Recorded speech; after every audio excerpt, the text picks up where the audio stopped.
મારાથી કામ નથી થતું સવારમાં તો બી હું કામ કરીને જઉં છું એમને અંગાત એમને હાથ જાલીને સંદાસ પાણી લઈ જવું ખુરશી મૂકીને નવરાવું પડે તો મેં કેટલી બોલી બી દઉં છું ખીજવાઈ બી દઉં છું એમને કે મારાથી બી નથી થતું એ તો હું હારી છું હું ઊભી થઈને કરું છું લોક લજાઈને કે મૂકીને જતી નથી ને હાલ હું થાય. નમસ્કાર દોસ્તો, હાલ અમે સુરતમાં છીએ અને એક એવા દાદા દાદી પાસે આવ્યા છે જે સાવ નિરાધાર છે અને દાદાને છેલ્લા 5 વર્ષથી પેરાલિસિસ થઈ ગયો છે અને તો પણ દાદા કહેવાય ને કે ચાલી પણ નથી શકતા, ધીરે ધીરે હાલી અને રિક્ષા ચલાવે અને પોતાનું ઘર ગુજરાન ચલાવે છે. જેટલું પણ બની શકે એટલું દાદા અને દાદી પોતાનું ઘર ચલાવવાની કોશિશ કરે છે, પણ કહેવાય ને કે કોઈના કોઈ રીતે નથી ચાલી શકતું, કેમ કે એક તો ગટપણ, એમાં બીમારી અને ઘરની અંદર એટલા બધા ખર્ચા, એટલે ખૂબ માણસ પડી ભાંગતું હોય છે અને ખાવા પીવાની પણ ઘણી બધી તકલીફો પડે છે. થતું જ નથી મારેથી બી એમનેથી બી કામ નથી થતું તો ઉઠીને કરીને જઈએ છીએ બે માણસ. નહીં દાદી રડોમાં, તો આપણથી જે પણ મદદ થઈ શકે એટલી મદદ કરવાની કોશિશ કરીએ. તો તમે કન્ટિન્યુ એપિસોડ જોવા ને તમારા દરેક ગ્રુપમાં શેર કરો. શું કહો દાદી? મારાથી કામ નથી થતું સવારમાં તો બી હું કામ કરીને જઉં છું એમને અંગાત એમને હાથ જાલીને સંદાસ પાણી લઈ જવું ખુરશી મૂકીને નવરાવું પડે તો મેં કેટલી બોલી બી દઉં છું ખીજવાઈ બી દઉં છું એમને કે મારાથી બી નથી થતું એ તો હું હારી છું હું ઊભી થઈને કરું છું લોક લજાઈને કે મૂકીને જતી નથી ને હાલ હું થાય. સાચી વાત છે. એટલે હું કરું છું. હું ખાનદાનની છોકરી છું, મારા મા બાપ બી બધા સારા છે, પણ મેં કોઈની જોડે માગતી નથી, લાંબા નથી કરતી. મને શરમ આવે કે ઇજ્જત જાય, આપણે માણસની ઇજ્જત જાય, એટલે હું કોઈને નથી કહેતી.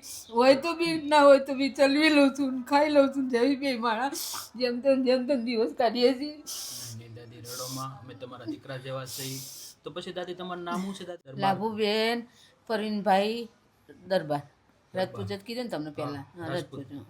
તમારું નામ શું છે દાદા? પ્રવીણભાઈ દરબાર. કયા દરબાર? ગરાસિયા. તો પછી દાદા આમ તમારું મૂળ વતન કયું? ખેડા જિલ્લો આણંદ બાજુ આવીને ખેડા ગામડું છે. શું કયું ગામ છે? પેટલાદ. પેટલા. હા, પેટલાદ કાંઈ ગામ છે, નાનું ગામ. સાચી વાત છે. ગાતબોરિયા છે. તો પછી દાદા શું તકલીફો પડે તમને? શું વાંધો છે દાદા? આ પેરાલી થઈ ગઈ એટલે હું લાચાર થઈ ગયા આવું ચલાતું નથી. માગ્યું નથી અને કોઈની પાસે અમે કોઈ લોન બી કે કઈ લીધું નથી, કોઈ જગ્યાએ નથી. કંટ્રોલનું બી નહીં, કંટ્રોલનું નથી મળતું અમને કોઈ દાડ કશું. ઊંચી જાત ને નોકરી ધંધો નહીં મળે કશું તે આવું હાથ પગ ચાલે તાકાત કરવાનું, ના ચાલે તો પછી બેહવાનું. એટલે કોઈની પાસે મેં માગતા જ નથી. ભાઈ તમને બેહાડી જઈશ, ભાઈ લાવો 20 રૂપિયા થાય તો કે હાલે માસી તો આપી દે. ભાઈ તમારે જેવા આવું હાથના હાલત બહાર હશે ને તો હાલે છે, કોઈ 50 કોઈ 100, એમાં પછી અમારે ચાપુ ચાલ્યા કરે. ઘણા હાલે, જૂઠું નહીં બોલું. હા, 10 રૂપિયા કામ નથી થતું તો પણ રિક્ષા હાંકવા જઈએ છીએ, પણ મગાય તો નહીં રોજ. આ તમારે તમે આવડી હોય તો તમે એમ કહ્યું લ્યો માસી આ દાદા આવે છે ને 5 રૂપિયાને બદલે 10 રૂપિયા લઈ લો તો લેવી, પણ આમ મોઢે માગીને નહીં લઈએ અમે. ખૂબ મોટી વાત કહેવાય. ઓલા કે ને એમ કે આપણે જે મહેનત કરીને ખાવ. હા ને સ્વાભિમાનથી પછી આ આશ્રમ વાળા બાપુ હતા ને ત્યાં ગયા ને તે પછી ભાઈ થોડા હરતા ફરતા થયા અને આ કંઠી બાંધી બે માણા અહીં ગુરુવાર ભરાય છે ને તો ત્યાં જઈએ છીએ. આ નંદર પેટ્રોલ નામ સારું કર્યું, ઘણું સારું કર્યું ને કે ભાઈ ખાતા પીતા રહો. આવો ચિંતિત થઈ ગયા પણ પહેલા લોકડાઉનમાં મને એમ થાય કે મને કંઈ થાય તો કોણ દોડશે ને એમને કંઈ થાય કોણ દોડશે, એવું થઈ જાય. અમુક ટાઈમ પર તો રાતે ઊંઘવી નથી આવતી, પણ વિચાર કરી પડ્યા રહું. દાદી હું સમજી શકું કે એમ કે એક તો ઘરમાં ખાવાનું ન હોય અને એક તો ઉંમર એવી થઈ ગઈ કે આપણે કામકાજ પણ ન કરી ખાવાનું તો અમે બે માણસ થોડું ખાઈ, પણ આ મહિનો થાય તો ભાડાવાળો આવે, લાઇટ બિલ 4 લાઇટ બિલ થઈ ગયા છે 1000 રૂપિયાના. તો કે ભરશું પછી આ કોઈ કહે ને પપ્પા કે આ જરાક વરસાદ રહ્યા દે, કોઈ ડાયરી મારી દે ને તો ડાયરી મરાવીને 100 રૂપિયા ભરશું રોજ, એવું કે ભરવાડ મારે ને ડાયરી. તો કે કશું તું ચિંતા ના કર, એમ કરી સમજાવે મને. અને ઓલા કે એમ કે એક તો પહેલેથી સ્વાભિમાની હોય અને પછી જીવન જાતા છેલ્લા 5 વર્ષ ઓલું કરું. હા, મેં બી પૂછી જો કોઈની પાસે ટામેટું બી નહીં માગો, જો મરચાઈ નહીં માગો, નહીં હોય ને તો ચલવી લેવાનું, પણ માગવાની. હા, પણ માગવાની નહીં કોઈના ઘરે. આપણે ઇજ્જત શું રહે માણસની કે હા ભિખારીની જેમ માગે, અને એકવાર માગીએ ને ભાઈ એટલે આપણને આદત પડી જાય. સાચી વાત છે. કે લાઈને માગી લે બાજુમાંથી ચલવી લઉં, નહીં હોય ને તો એને પપ્પા કે ચલવી લેવાનું, પણ માગવાનું નહીં. ખૂબ મોટી વાત કહેવાય ને ઓલા કહેવાય એમ કે પહેલેથી આપણો જે કોઈ નાતી એવી દરબાર કે કોઈ દિવસ આપણે માગ્યું ન હોય એટલે નહીં દાદા હું સમજી શકું. તો તમને કેટલા વર્ષથી દાદા પેરાલિસિસ છે? આ 5 વર્ષ થયા ને લોકડાઉનમાં પહેલા જ. હા લોકડાઉનમાં આવું થઈ ગયું. તમે પેલા રિક્ષા હાંકતા હતા? પહેલાં રિક્ષા પહેલાં હારો જ મારે તો હા હા. આ લોકડાઉનમાં આવું થઈ ગયું નતા ચિંતું લઈ જતા હંગાત જૂઠું નહીં બોલું. ત્યાં તો એકલો વર્ધેથી મારે નંતર કામથી હા હા. આવું થઈ ગયું પછી બંધ કરી દીધું. ઓહો, લોકડાઉનમાં એવું થઈ ગયું. એમના હતા ને એ હુતા હતા ને એમાં હાથ બપોરે એમાં એ થઈ ગયો પછી બપોરે ચા પીવા ઉઠાડે તો આમાં હાથ જાય મોઢું ધોય કે હારો હાથ કેમ થઈ ગયો પછી રાતના પગ રહી ગયો તો પછી મારા સાસુને એ બોલતા હતા કે તને લખવાની અસર તું વહેલો ડુંગળી જા પછી ડુંગળી ગયા અને કંઈ બધા રિપોર્ટ કરાયા આમ તેમ તે 2-3 હજાર 5 હજાર થયા દવાના મહિનો કરી પણ કંઈ સારું નહીં થયું. પછી એક અને બંધ બધું દવાખાના બધા. મારા હાહુ સારું હતું ને તે મારા હાહુએ મદદ કરી હતી અને કંચન હોસ્પિટલમાં દાખલ કર્યા 15 દાડા પછી આટલા ના પછી આટલા સારા થયા તારે ઊભું જ નહીં થવાતું. ઊભું નહોતું થવાતું પછી ચાલતા થયા જરાક એક જરાક. બાજુ નાખો આમ ખોટું પડે. આખો હા. ઓહ. એની દાદા હાલો. તો ઓલા કેમ કે પેરાલિસિસ તો બહુ અઘરો હા. અને બહુ અત્યારમાં અઘરો. દાદાને પછી તમારે અત્યારે તમે દવા જોવો એમને આટલી બધી દવા છે દાદાની એક કોથળીમાં અત્યારમાં પીવરાય આટલું ટીપુક દૂધ લાવી અને દૂધ પીવરાવું ને ગોળી ખવડાવું 8-10 ગોળી ખાઈ જાય છે આવડી નાવડી મોટી કેપ્સ્યુલ દૂધ લેવાના પણ પૈસા નહીં. દૂધ નહીં નહીં લાવે હોય, એક એ જ જ કોથળી લાવું એમાં 2 વાર ચા બનાવું અને નાનથી દાદાને લાવીએ પીવાલું. થોડું કાટલું બને ચા અને દૂધ પી લે ગરમ બીજું ના શું પડે કરવાનું એટલે થોડુંક પીવરાવું પછી જીવ બાર આમ તો દિવસમાં ભાવે જ નહીં મને ત્યાં સંડાસ પાણી જવાનું તકલીફ પડે એટલે ખાધું ને રાતનું જરાક હજી મગનું શાક પડ્યું પણ નથી ભાવતું જ નહીં ખાવાનું જ નહીં જાય મને આવું ટેન્શનમાં કે હારું આપણે કયા પાપ કર્યા છે તે આવી હાલત આપણી કામ નથી થતું બીજું કંઈ નહીં સવારમાં કશું મારાથી કામ નહીં થાય પણ ધીરે ધીરે ધીરે કરું પછી કોને કહેવાનું રોજ કોઈનું કામ ગમે નહીં આપણને કરેલું અહીંયા કોઈને ખબર બી નહીં પડે કે આ લોકો કોઈને કેમ નહીં જીવે ખબર છે કે પડે શું કરે છે. કે આ લોકોની આવી હાલત એ છે જ મોટી વાત છે દાદા, કેમ કે હું ઘણા બધા પરિવારને મળતો હોય, આજુબાજુ લોકોને ખબર ય નહીં કે એટલી તકલીફ કોઈને ખબર નહીં એક તો કરું કે લખો થયેલો છે આમ કાકાને દરવાજે રિક્ષા ચાલે ને બસ ચાલો તો એમ કે એટલી જ ખબર છે. દરવાજો બંધ કરીને જતા રહી તો સાંજે આવીને આવીને ખોલીને પછી તો બેસી રહીને ચા બા પીને પછી ખાવાનું બનાવું ખાઈને પછી હોઈ જઈએ કોઈની પંચાયત કરીએ નહીં કે બહાર જઈએ. હાંસનું પડેલું છે ઈ પછી હવે અત્યારે ખાવાનું. હા અત્યારે ખાતા જ નહીં દાદા હા હા, સવારે નાસ્તો નથી કરતા. ના કઈ જ નહીં કઈ જ નહીં ખાલી દૂધ જ. ચા પી લે ને એટલે દૂધ પીવરાઈ દઉં ચા પીવે રસ્તામાં 1-2 વાર ચા પી લે તો પછી દાદી તમારે દીકરો નથી? દીકરો કહું છું ખરી કહું ગામ છે બચારા દીકરાનો કંઈ વાંક નથી મારો છોકરો તો લાખ રૂપિયાનો પણ મેં કીધું તારું ઘર બંધાતું હોય ને તો રે ભાઈ તું તાર અમારો વાંધો નહીં એવી તકલીફ હોય ને તો અમે તને ફોન કરશું આવજે બેટા તા કે હાર એમ એટલે દીકરો ત્યાં ઘર જમાય છે હા ત્યાં જતો રે ગામ ત્યાં ને ત્યાં જ? હા તાન તારે અમે કંઈ જતાય નહીં જોવાનું કંઈ કહેતાય નથી એ કહેશે કે મમ્મી તું મારી ચિંતા ના કર હું તો તાર ઊભો જ છું તારી જોડે મેં કહ્યું હારું એમ કરે પછી છોકરો તમને જરાક બી બોલે નહીં હું આવ તકલીફ જરાક બી હજી ના કરે. તમારે જેવો જ છે એટલો જ ઉંમરનો 32 વર્ષ 33 વર્ષનો છે હા હા. હા તો પછી ઈ કઈ મદદ કરે દાદી? ના કઈ નહીં. એ મેં અમે માગતા જ ના કહું એ મેં મજૂરી કરીને ખાય છે ગરીબ ઘરની છોકરી છે ને તે બી મદદ હાથ બાવડા પર દાડી મજૂરી કરીને ખાય ઈ શું કામ કરે? એ ખેતરમાં હા ખેતરમાં જાય ને બધું મજૂરી કરે. હા મજૂરી કરે બૈરી જાય એ જાય બે માણા જાય બચારા તો કર્યા કરે પછી આપણે શું માગીએ એમાં અને સાચી એમ વાત છે. એમાં આપણે કંઈ માગાય નહીં ને તમે તમારું કરો 2 છોડ્યું છે 1 છોકરો છે ને તો પછી હવે એને 5 પરિવાર ના થયા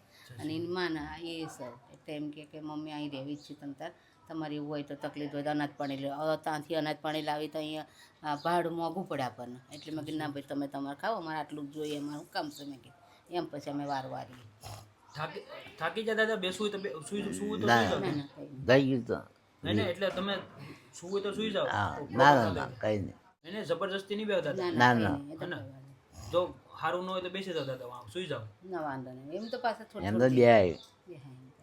એને એટલે લાડ ઘડીક ન બેસી હોજો શકે ને બહુ કે- ચડી જાય આ પગે હા, હા, હોજો હોજા બહુ બહુ ચડી ચડી જાય જાય. ના, ના, દાદા તો સુઈ જાઓ, ત્યાં ત્યાં જતા રહો તમે તારે સુઈ જાઓ. હા ને દાદા? હોજા બહુ ચડી જાય પગમાં દોસ્તો એટલે આપણને- તમે જોઈ શકો કેવી હાલાતમાં દાદા દાદી પોતાનું જીવન જીવે છે. અને તકલીફ મેન વસ્તુ એ છે કે માણસ કદાચ કોઈ પણ બીમારી હોય પણ પેરાલિસિસ તો બહુ અઘરું છે.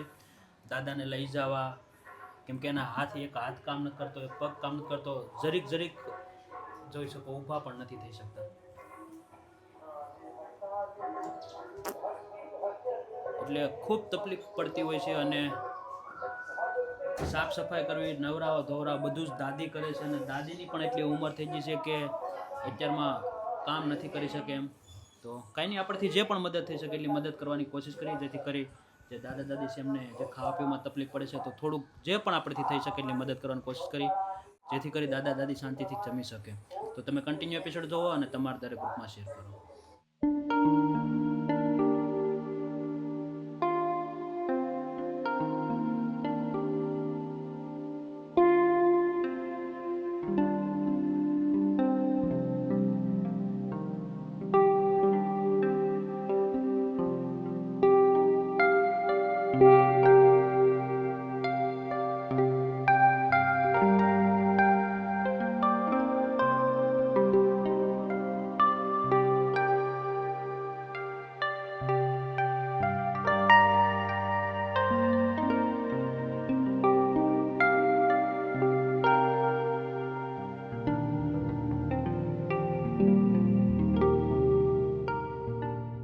દાદી તમારે જે પણ રાશન જોતું હતું બધું રાશન આવી ગયું દાદી? હા હા કેવું લાગ્યું દાદી? હા સારું લાગ્યું ભાઈ, તમારો ખૂબ ખૂબ આભાર.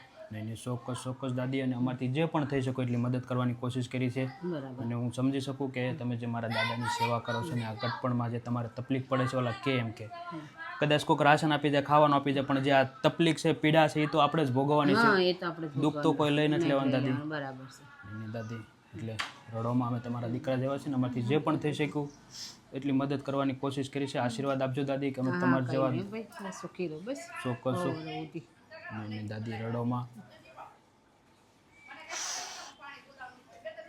એક દુઃખ થાય કે આ ઉંમરે આ બધું ઓલા કે કોઈ દિવસ સ્વાભિમાનથી જીવન જીવવા હોય ને છેલ્લે જીવન 2-5 વર્ષ હાટું થઈને માંગવું પડે ને ખાવું પડે ને ખૂબ દુઃખ થાય. એમ બીજું કઈ નહીં. ને એક અંદરથી એવું થાય કે ભાઈ આપણે દરબાર થઈને કઈ રીતે માંગવું. હા બસ એ જ વાંધો છે ભાઈ, કોઈ હગાવાલાને ત્યાં બી ના જવાય તો બી કહે કે આમ પહેલાં જ બહુ સારું હતું એમ કે.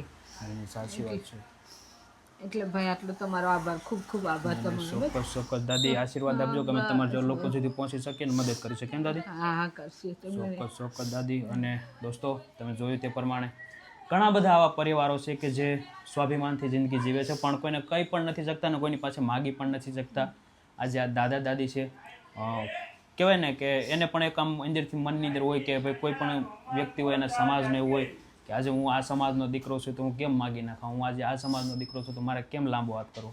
એટલે દાદા ને દાદી પોતાની મહેનત કરી, દાદા હાલી પણ નથી શકતા વ્યવસ્થિત રીતે, તો પણ રિક્ષા ચલાવે છે એક હાથે અને દાદી સાથે જાય છે. જે પણ થોડા ઘણા પેસેન્જર આવે તો એમાં એનું ઘર ગુજરાન ચલાવે છે. 100-150 રૂપિયા કમાય છે અને પોતાનું ઘર ગુજરાન ચલાવે છે. ભાડાનું મકાન છે, લાઇટ બિલ છે, ખાવાનું છે, એટલે ખૂબ તકલીફ પડી જતી હોય છે. માણસ દિવસના 100-150 રૂપિયા કમાતા હોય એવડા મોટા સિટીમાં, એટલે ઘણી બધી તકલીફો પડે. કેમ કે દાદાની દવા થઈ જતી હોય છે, દૂધનું, શાનું, એટલે ખૂબ તકલીફો સાથે દાદા દાદી જીવન પોતાનું જીવી રહ્યા છે. પણ આપણથી જે પણ મદદ થઈ શકી દોસ્તો, કે આપણે કોઈનું દુઃખ ન લઈ શકીએ પણ થોડું ઘણું પણ આપણથી જો એના જીવનમાં આપણી નાની મદદથી બદલાવ આવતો હોય તે આપણા માટે સૌથી મોટી સેવા થશે. તો બસ આવી જ પ્રેમ સપોર્ટ આપતા રહેજો અને વિડીયોનું વધુ શેર કરજો. જય હિન્દ, જય ભારત. ચાલો દાદી. જય શ્રી કૃષ્ણ.